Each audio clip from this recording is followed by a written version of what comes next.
নমস্কাৰ পুনৰবাৰ আজি আকৌ আহিছোঁ আপোনালোকৰ মাজলৈ আপোনালোকৰ মৰম আপোনালোকৰ যি সহাৰি আপোনালোকৰ যি কমেন্ট সকলোবিলাক মানে আপোনালোকৰ পৰা উৎসাহ পাই পেলাই সঁচাকৈ ভিডিঅ' বনাবলৈ খুব আগ্ৰহী হৈ যাওঁ কেতিয়াবা আৰু কেতিয়াবা মানে এলাহো লাগে গৰমৰ কাৰণে বাৰু যাই কি নহওক আপোনালোক সকলো ভালে আছে চাগৈ আৰু বৰ্তমান গৰমৰ পৰা সকলোৱে অকমান হলেও কষ্ট অনুভৱ কৰিছে চাগৈ নহয় জানো আৰু সকলোৱে পইছে সেই কষ্টৰ সন্মুখীন সকলো হ'বলগীয়া হৈছে বাৰু যি নহওক আজি লৈ আহিছোঁ এটা বহুত দৰকাৰী বহুত মানে আপোনালোকৰো সমস্যা হৈছে বাৰু মোৰটো সমস্যা হৈছে আৰু সকলোৱে এই সমস্যাৰ সন্মুখীন হ'বলৈ আহি পৰিছে সময় সেয়েহে ভাবিলোঁ ভিডিঅ'টো অকণমান আগতীয়াকৈ বনাই পেলাই আমাৰ বান্ধৱীসকলে জানিব পাৰিছে নাই বা সন্মুখীন হ'বলগীয়া হৈছে নাই সকলো সামৰি পেলাই আজি ভিডিঅ'টো লৈ আহিছোঁ আৰু আপোনালোকৰ সাহসৰ কাৰণে আচলতে ভিডিঅ' বনাব পাৰিছোঁ আপোনালোকে সাহস দিছে যি কমেন্ট আপোনালোকৰ সেই কমেন্টৰ পৰা আচলতে মই সাহস পাইছোঁ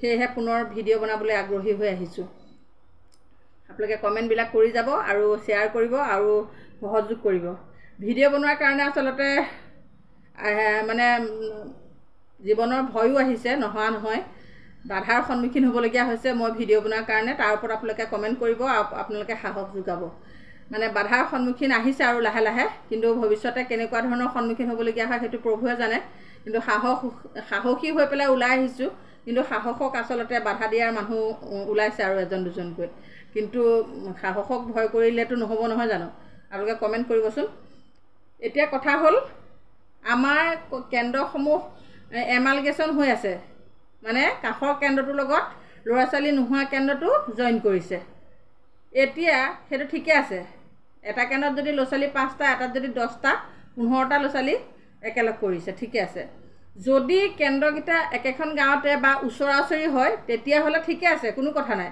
কিন্তু যিটো কেন্দ্ৰ আন এটা কেন্দ্ৰলৈ লৈ যায় সেই কেন্দ্ৰটোলৈ নিউটেনে এই কেন্দ্ৰটোৰ ল'ৰা ছোৱালীকেইটা যদি বহুত দূৰৰ সন্মুখীন হয় যদি 5 কিলোমিটাৰ আঁতৰত যদি যাবলগীয়া হয় তেতিয়াহ'লে এই ল'ৰা ছোৱালীকেইটা সেই কেন্দ্ৰটোলৈ যাব নাযায় সেইটো বাৰু কেনেকুৱা ধৰণৰ কথা হৈছে কৰ্মীগৰাকী যেনিবা যেনেকৈ হ'লেও যাবই কিন্তু ল'ৰা ছোৱালীকেইটাতো নাযাব এই ল'ৰা ছোৱালীকেইটা আমাৰ কেন্দ্ৰৰ যিকোনো মানে হিতাধিকাৰী এই হিতাধিকাৰীসকল বাৰু বঞ্চিত নহ'বনে হিতাধিকাৰীসকল বাৰু আমি কেনেদৰে তেওঁলোকৰ হৈ কাম কৰিম কেনেদৰে তেওঁলোকৰ হৈ আমি কিবা ওজন ভৰাম বা বেনিফিচিয়াৰীখিনি আমি প্ৰতিটো মুহূৰ্ততে আমি পাবলৈ মানে সহযোগ কৰিবলৈ আমাৰ অসুবিধাৰ সন্মুখীন হৈছে আৰু এই কেন্দ্ৰৰ শিশুকেইটা যিকেইটা শিশু নেকি 3 বছৰৰ পৰা 6 বছৰ ঘৰত বাহিৰৰ পৰা ভিতৰৰ পৰা বাহিৰলৈ যাওঁতে মাকহঁতৰ লগত যায় সেই কেন্দ্ৰকেইটা কোনোবা গাৰ্জেণ্টে ক্ষতি হৈ পেলাই আমাৰ অংগনবাদী কেন্দ্ৰত 5 কিলোমিটাৰ আঁতৰত থ'বগৈনে বাৰু থ'বগৈ প্ৰাইভেট স্কুলত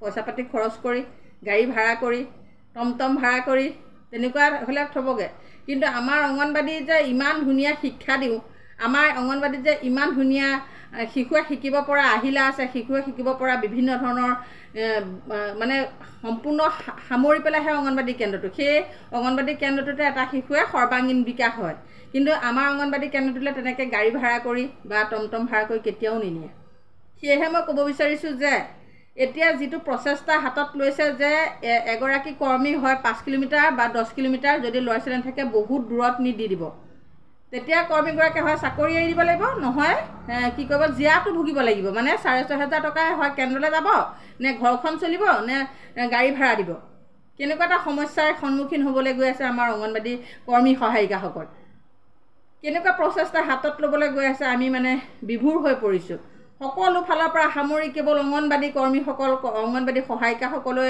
সকলো ফালৰ পৰা হেঁচা সকলো ফালৰ পৰা মানে চাপি খুনি আনিব বিচাৰিছে কি কাৰণে একো ধৰিব পৰা নাই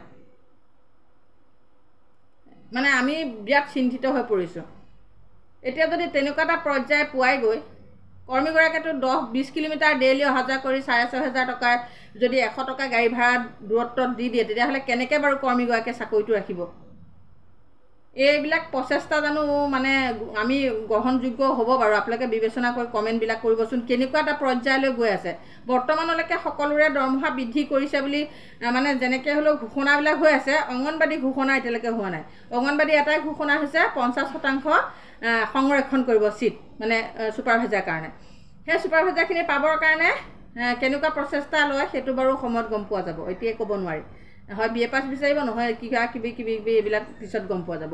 50% সংৰক্ষণ কৰিছে, এইটো ধন্যবাদ দিছোঁ। সেইটো খুব এটা ভাল আমাৰ বিচাৰি থকা এটা কাম কৰিবলৈ গৈ আছে, সেইটো খুব এটা প্ৰশংসনীয়।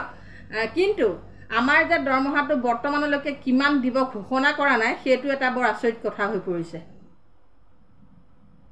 মানে আমি এতিয়া মানে ইদিন কেবিনেটৰ ঘোষণা চাওঁ, আমাৰ কিজানি কিবা এটা ওলাব, সিদিন ওলাব নেকি চাওঁ, নাই, কোনো পধ্যে আমাৰ ঘোষণা কেতিয়াও ওলোৱা নাই এই মুহূৰ্তলৈকে। কালিও ৰান্ধনীসকলৰ 500 টকা এটা বৰ্ধিত কৰিছে বুলি মাননীয় মুখ্যমন্ত্ৰী মহোদয়ে ঘোষণা কৰিছে যে তেওঁলোকক 1500 টকা পাই আছিলে, এতিয়া 2000 টকা পাব।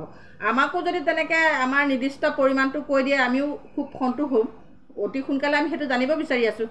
গতিকে আমাক জনাই দিয়াতনো মুখ্যমন্ত্ৰী মহোদয়ে কিয় মানে আপত্তি বা অসন্তোষ কৰি আছে বা জনাবলৈ বিচৰা নাই, এইটো ভাবিবলগীয়া কথা হৈ পৰিছে। আমাৰো মানে সন্দেহ হৈ পৰিছে কি হৈ গৈ আছে, মানে কি হ'বলৈ গৈ আছে। এনেকুৱা কিছুমান কথা আমাৰ মানে মন মগজুত মানে খেলিমেলিৰ সৃষ্টি কৰি আছে।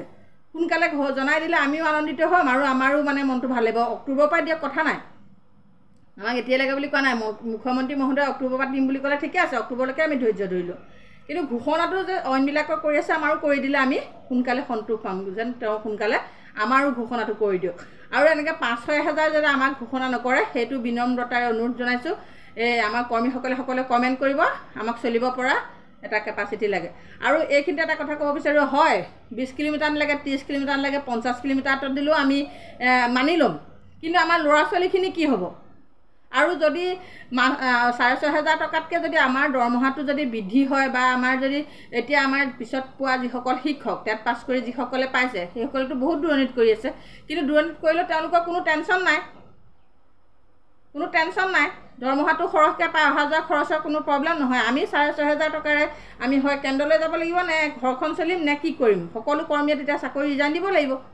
তেনেকুৱা এটা পৰিস্থিতিলৈ নিব বুলি আমি জানিব পাৰিছোঁ। গতিকে অতি আমি দুখেৰে জনাব বিচাৰিছোঁ যে আমাৰ অংগনবাদী কৰ্মী সহায়িকাসকলৰ ওপৰত চাৰিওফালৰ পৰা মানে হেঁচা আপোনালোকে প্ৰয়োগ কৰিবলৈ চেষ্টা নকৰিব। বহুত মানসিকভাৱে ভাগি পৰিছে অংগনবাদী কৰ্মী সহায়িকাসকল, সকলো মানে এনেকুৱাই চেপিছে, আজি বোলে আমুকটো, কাইলৈ বোলে তামুকটো, পৰহিলৈ বোলে তামুকটো, মোবাইলটো চাই মানে পগলাৰ দৰে হৈ গৈছে। কিন্তু আমাৰ মাননি চাননি কথা নোলায়, ইমানেই হেঁচিছে, ইমানেই চেপিছে, সকলো ফালৰ পৰা অংগনবাদী কৰ্মী সহায়িকাকে পাইছে, এইটো কি ধৰিব পৰা নাই। গতিকে এনেকুৱা এটা পৰ্যায়লৈ আমাক নিয়াটো আমি কেতিয়াও নিবিচাৰোঁ। য'ৰ কৰ্মী য'তে কৰি আছে তাতে কৰি থাকিবলৈ দিয়ক। আপোনালোকে চাই চিতি আপোনালোকে নিজৰ বিবেচনা, আপোনালোকৰ খুবেই সুন্দৰ, আপোনালোকৰ বিবেচনাত আমি ভুল ধৰিব পৰা ক্ষমতা নাই, কিন্তু আপোনালোকে যিটো বিবেচনা কৰিছে সেইটো আমি গ্ৰহণযোগ্য বুলি ভবা নাই। আপোনালোকে য'তে কৰ্মীগৰাকীয়ে কৰি আছে তাতে শান্তিৰে কৰিবলৈ দিয়ক। লাগিলে ওচৰৰ কেন্দ্ৰটোত যদি এমালগেশ্যন কৰে, দূৰত্বটো চাই পেলাই আপোনালোকে সেইটো কৰিলে আমাৰ আপত্তি নাই, কিন্তু বহুত বেছি দূৰলৈ নিলে আমাৰ আপত্তি আছে।